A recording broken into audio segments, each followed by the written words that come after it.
In this go-for-a-punch world in which we live, where we spend our days with SpongeBob SquarePants and our nights strolling London after midnight, you may think you've heard of everything we've yet to find. But there is more unknown in this world than you could possibly imagine. This is lesser-known lost media.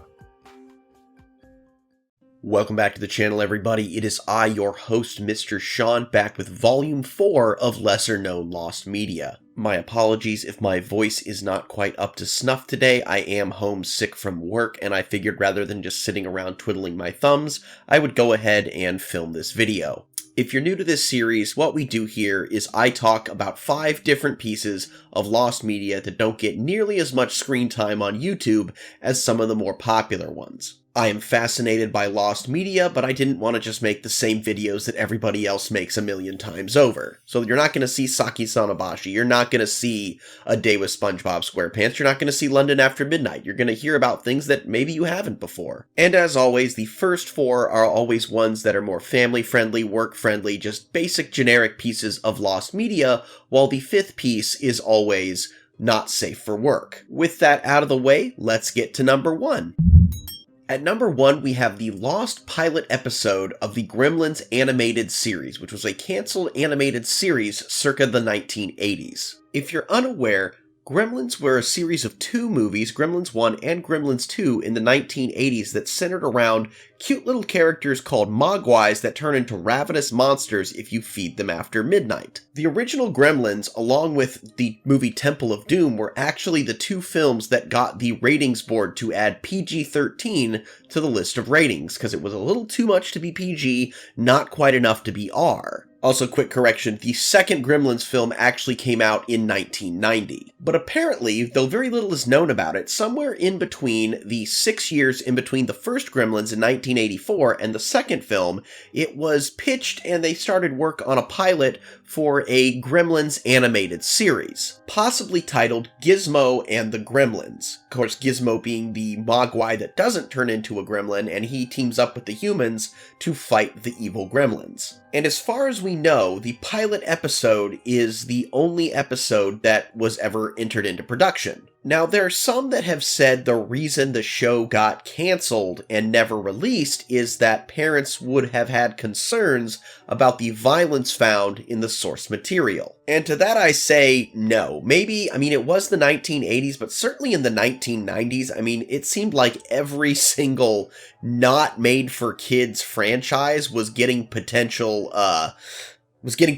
cartoons made about it. There was RoboCop, there was The Mask, there was Tales from the Crypt Keeper, there was even an Aliens animated series that was in production. And all of those got made, with the exception of Aliens. Though the director of both Gremlins films, Joe Dante, says that it was never finished because Gremlins 2 flopped at the box office. Honestly, I don't necessarily believe that either. While the second Gremlins film, which did have the new PG-13 rating, unlike the original Gremlins, which had a PG rating, might not have hit home with adults, I certainly think, especially with the way the Gremlins look, with the way Gizmo looks, there was more than ample ability for them to make this series and market toys to kids, which, as we all know, in the 80s and 90s, was the only real reason to make a cartoon show, was to sell toys. So whatever the actual reason this show never got made, I definitely don't necessarily believe that it was due to the violence of the source material or the fact that it wasn't doing well at the box office, because, let's be honest, Attack of the Killer Tomatoes got a cartoon series, so, why wouldn't Gremlins? Anyway, I think this would have been cool. Unfortunately, it just never became a thing. At number 2, we have Chuck E. Cheese's Pizza Time Theater, a lost animated commercial for the restaurant chain from 1979. Now, if you've been a kid any time in the past 30 years, you probably remember Mr. Charles Entertainment Cheese and his wonderful pizzeria and game parlor. But apparently from December 1979 through early 1980, Chuck E. Cheese Pizza Time Theater aired a 30-second animated commercial on various stations. Little is known about this commercial, and there are very few remnants of it left in existence. A little bit of background about the history of Chuck E. Cheese. It was Chuck E. Cheese's Pizza Time Theater from 1977 to 1989.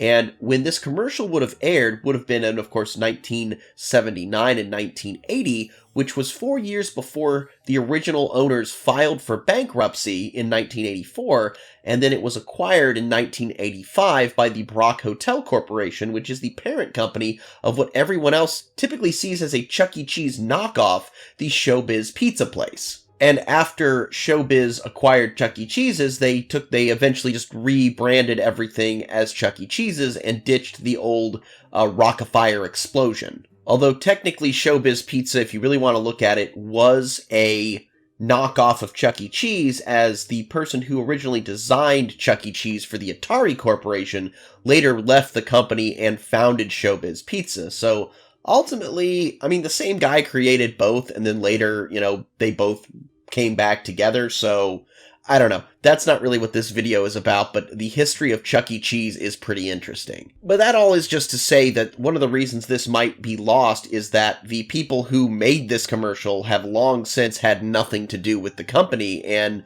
the current owners probably don't even have this in any kind of archive or anything. In fact, one of the only ways we know this commercial existed, despite other than maybe just word of mouth, is that at the time, there was the Pizza Times, which was an in-store newspaper made for employees at Pizza Time Theater. And in Volume 1, Number 1, published in December of 1979, there was a small blurb under the Have You Heard About section that talked about a 30-second commercial for birthday parties that will begin airing on local TV stations. Now, this likely would mean California, as at the time, that is where most of the Pizza Time theaters were located. Also, in 1979, there was a brochure that they gave out to people who would potentially, be a franchisee of Pizza Time Theater, and it mentioned that 30 to 60-second TV ads were part of the advertising package. This commercial could have been part of that package, though that has not been determined. So given what we know about the time, there actually on the Lost Media Wiki, there is a list of possible TV stations that may have aired it.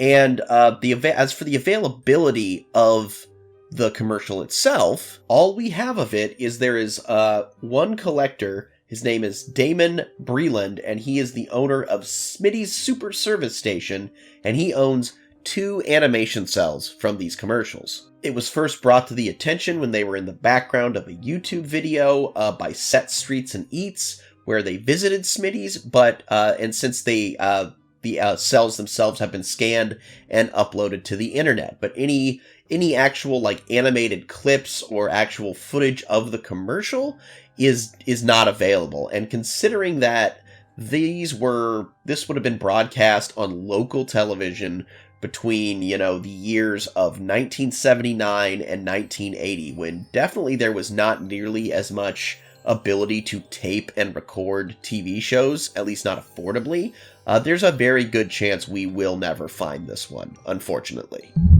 At number 3, we have City of Heroes 2, an unreleased massive multiplayer online video game from the 2010s. So, the original City of Heroes game came out in 2004, and this version of the game would receive updates into 2012. And at the time of its cancellation, City of Heroes 2 was already in development. It was meant to be a true successor to the original version, and it's unknown exactly what it would entail, but it's likely that it would be a major leap from the original, similar to how the NCSoft game Guild Wars 2 had advanced from the original Guild Wars game. Unfortunately, when City of Heroes was shut down by NCSoft on November 30th of 2012, Paragon Studios closed down. And at this time, there had been no announcement of a sequel, so the general public had no idea that City of Heroes 2 had even been planned for nearly 6 years prior to the original game shutting down.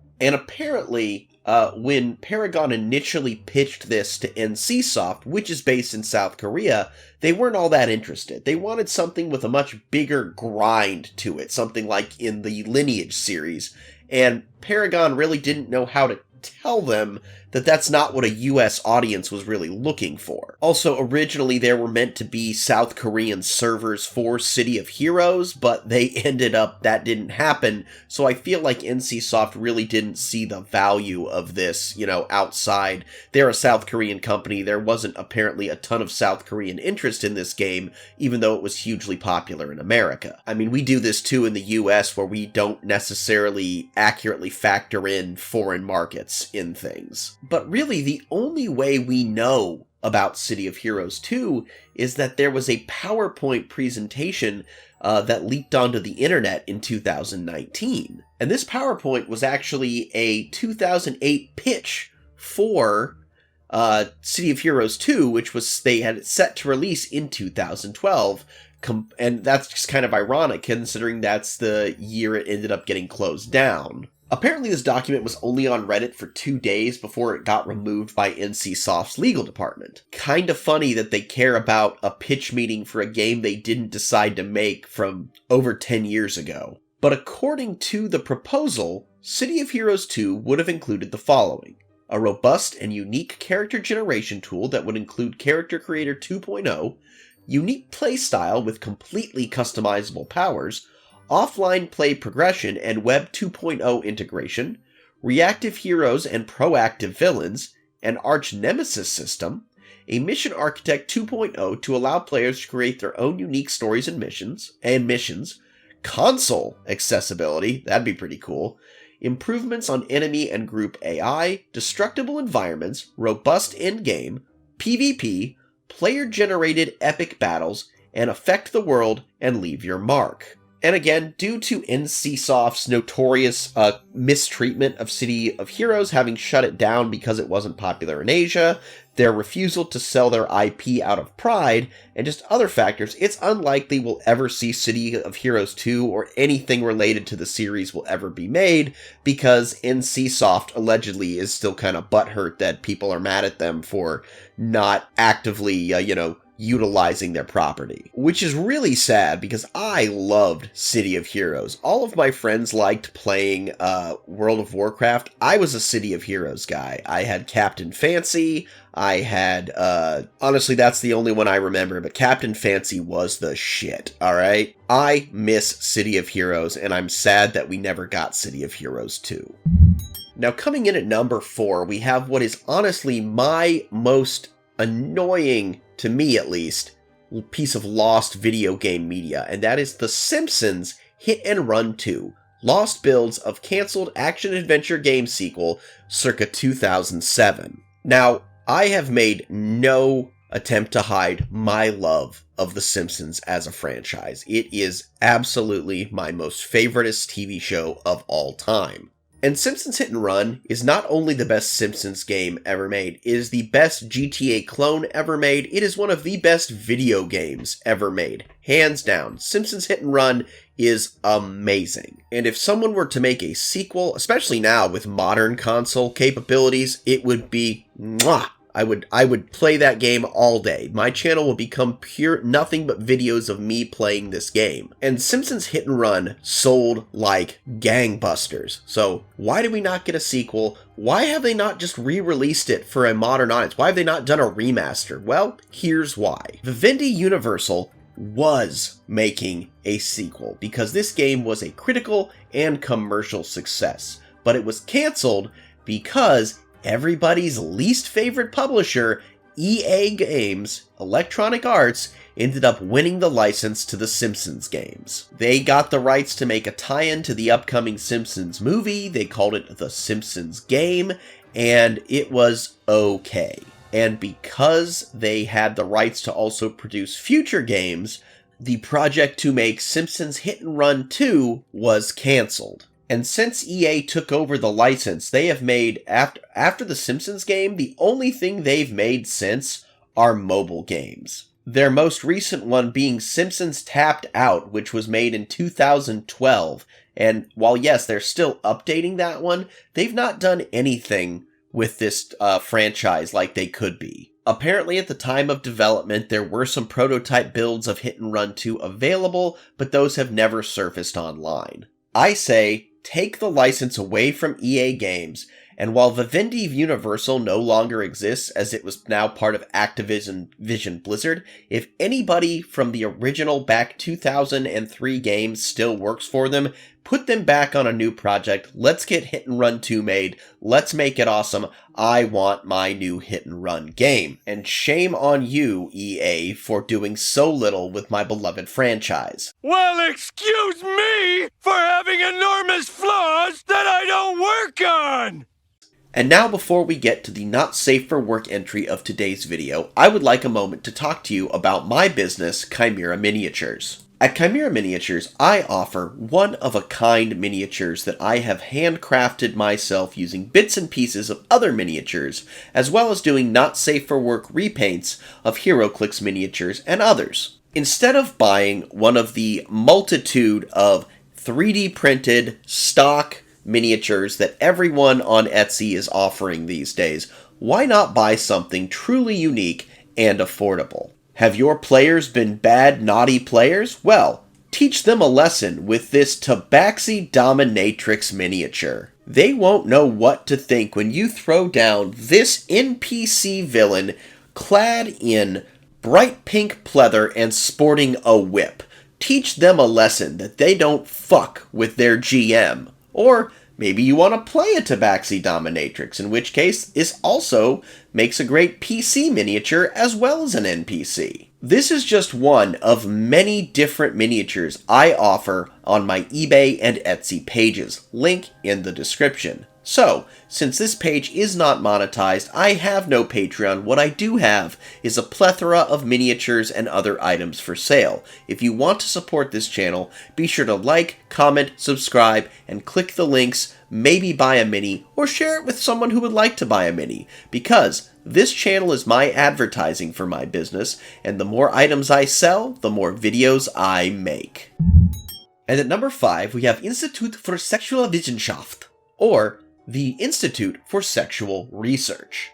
Partially found library content from 1933 and earlier. The Institute for Sex Research was a privately owned scientific sexual studies institute in Berlin and was founded and led by Magnus Hirschfeld. It was established in 1919, and the institute provided one of the earliest such libraries into sexual research in the world, housing over 20,000 volumes. The institute was also linked to the Hirschfeld's Scientific Humanitarian Committee, which was founded in 1897, and that was the world's first known LGBT rights organization. And the library featured some of the world's earliest research into transgender people. The institute also ran counseling and medical consultations, which attracted people from all over Europe. Unfortunately, this period of relative tolerance in the Weimar Republic-era Germany wouldn't last for, well, because there was a guy with a really bad mustache who decided that anybody that didn't look a certain way and act a certain way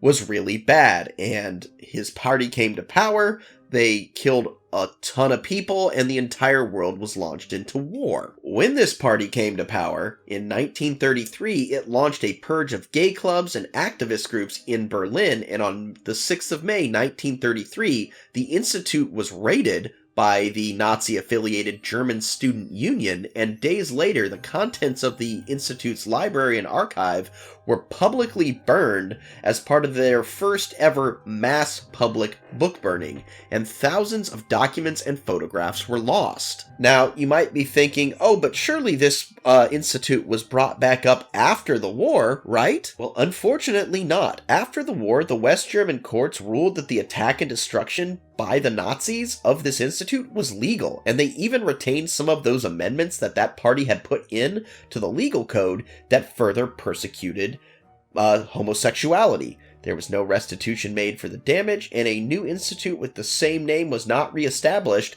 until 1973. And a lot of this stuff is missing to this very day. They do have a website where they have a list of wanted texts and items from the archive, along with some that have been recovered, and some of the surviving documents are preserved at the One National Gay and Lesbian Archives in California, and as well as the Habel Hirschfeld Archive of Sexology in Berlin.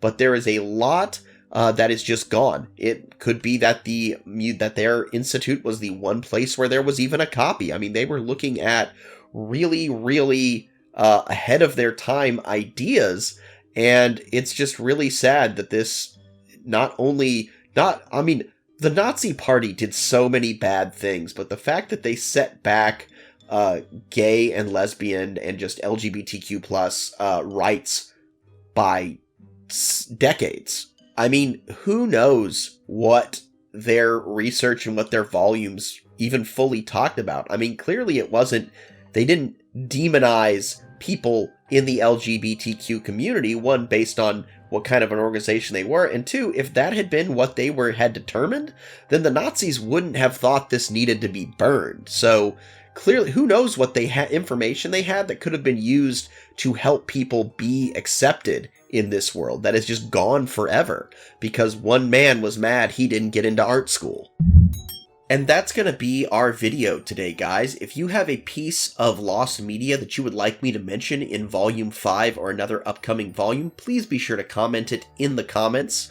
Maybe it's something I don't know about, and I'd love to share it with the audience. And always be sure to like and subscribe as well. Click the links, maybe go buy a mini. I'm Mr. Sean, this is Chimera Miniatures, and until we see you in Volume 5, I hope you alpha great day and an even beta tomorrow. Bye-bye!